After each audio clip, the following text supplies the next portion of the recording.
NH 성형외과 백정환입니다. 남겨주신 CT랑 사진을 제가 좀 살펴봤고요. 질문 주신 내용 하나씩 보면서 조금 설명드리도록 할게요.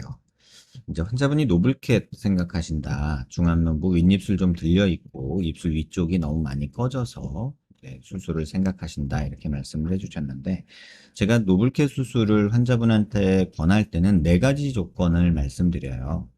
코가 충분히 높아야 되고, 그래서 환자분 그런 기준에서 보면 코끝이 조금 아쉬워요. 그래서 코끝을 조금 높이는 거를 먼저 생각해 보셨으면 좋겠다는 생각. 그 다음에 입술이 살짝 들려 있고 인중이 짧고, 그 다음에 팔자가 꺼져 있으면 그냥 묻지 말고 수술을 날짜 잡으세요 라고 말씀을 드리는데, 환자분 세 가지 조건 정도는 어느 정도 맞는데 코끝이 조금 아쉽습니다. 그래서 코끝이 너무 둥그런 느낌으로 좀 벙벙한 느낌이어서 코끝에 연골 같은 거 조금 넣어서 여기 조금 더 올리는 게 좋지 않을까 이런 생각이 들고, 노블캣 해서 요 정도 만들어 주는 거 뭐 찬성합니다. 하지만 이제 환자분이 뭐 중안면부가 꺼졌다, 뭐 얼굴이 오목하다, 뭐 이런 얘기를 하기에는 지금 체중이 180에 93kg 정도면 너무 과체중 상태거든요. 사실 여기 볼살이 많아가지고 뭐 중안면부가 꺼졌다 어쩌다 말할 상황은 아니고요. 일단 볼살이 많아서 팔자가 더 꺼져 보이는 것도 있기 때문에 다이어트를 조금 생각하시는 것도 좀 필요하다고 봐요. 그래서 코끝 조금 올리는 거는 다이어트랑 상관이 없는데, 지금 여기 비순각이 올라가고 팔자가 올라가려면 지금처럼 코끝이 조금 들린 채로 둥그러면 이쪽이 튀어나오면 코가 더 들려 보이거든요. 콧구멍도 더 보이고요.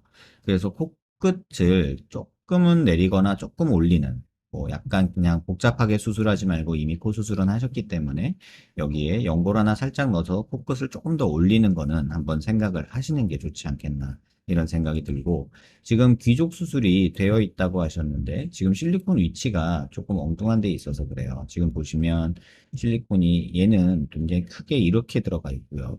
이쪽은 또 여기에 이렇게 들어가 있어요. 또 위치가 일단 다른 것도 있고요. 지금 환자분 피부 음영에서 보시면 지금 팔자 꺼진 데는 여기잖아요. 그러면 뼈에서 보면은 여기에 들어가 있어야 되거든요. 지금 여기에 들어가 있어야 되는데 지금 모형물이 여기 들어가 있다 보니까 오히려 팔자주름 깊어 보이게 하는 그런 느낌도 있습니다.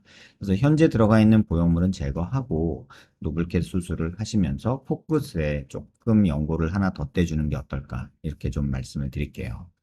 드라마틱한 변화는 바라지 않고 코 바로 밑에 꺼져 있는 부위와 귀족 수술 부위 한 몰만 좀 개선되면 좋겠다 하셨는데, 체중이 많이 나가셔서 볼살이 너무 많아서 여기가 더 꺼져 보이는 것도 있으니까 다이어트도 한번 꼭 생각해 보시고요.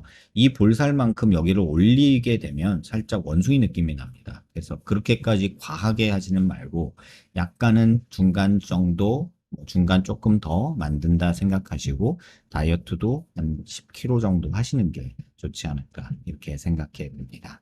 영상 한번 천천히 살펴보시고요.